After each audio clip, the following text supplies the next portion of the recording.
জননেতা আক্তার হোসেন, জননেতা আক্তার হোসেন।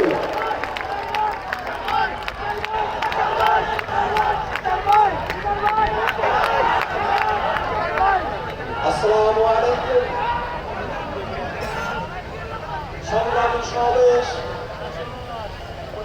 গত বছর 3 আগস্ট শহীদ মিনারে সমাবেশ হয়েছিল।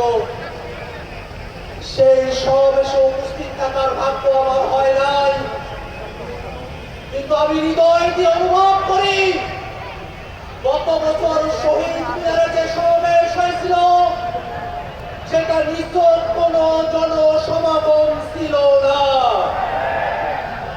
বাংলাদেশের লাখো কোটি মানুষের শোক প্রহ এবং শপথের সম্মিলন ছিল গত বছরের সমাবেশ। ভাইরা আমার, 24-এর অভ্যুত্থানের মধ্য দিয়ে এই বাংলাদেশে যে নতুন প্রজন্মের জন্ম হয়েছে,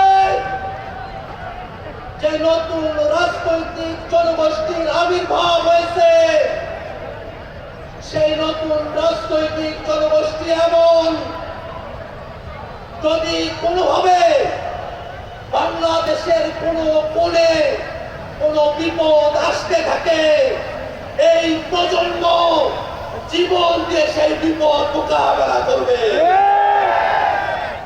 আমার নতুন যে প্রজন্মের জন্ম নিয়েছে,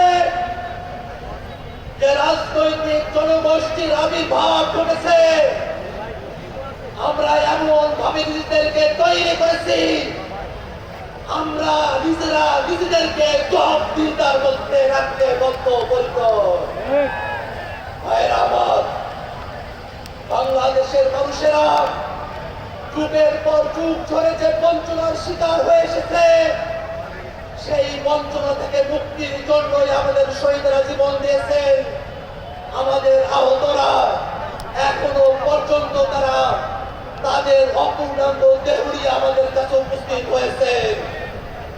ভাইরা আমার, নতুন যে বাংলাদেশের স্বপ্ন আমরা দেখি, সেই বাংলাদেশে আমরা বিভাজনের রাজনীতি দেখতে চাই না। এই বাংলাদেশের মানুষ হিন্দু, বৌদ্ধ, মুসলমান, এই বাংলাদেশের মানুষ খ্রিস্টান, বিহারি, চাকমা, সাঁওতাল, আমরা কারো মধ্যে কোনো পার্থক্য করতে চাই না।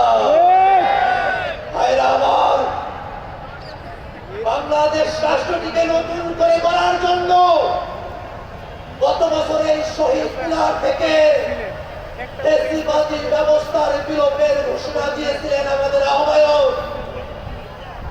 সেই ধারাকে সমুন্নত রাখতে জাতীয় নাগরিক পার্টি এনসিপি বাংলাদেশের রাষ্ট্র কাঠামোতে মৌলিক সংস্কারের কথা বলেছে। এই বাংলাদেশের রাষ্ট্র কাঠামোতে যারা ক্ষমতায় এসেছে, তারা জনগণের কাছে জবাবদিহি করে নাই।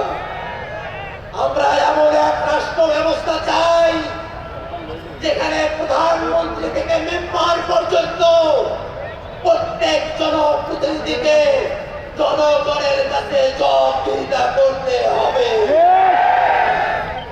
বাংলাদেশের মানুষেরা বিগত সময়ে ক্ষমতা হস্তান্তরের সময়কালে একদলীয় যে কর্তৃত্ব দেখেছে, যে ফ্যাসিবাদী আচরণ দেখেছে, প্রশাসনের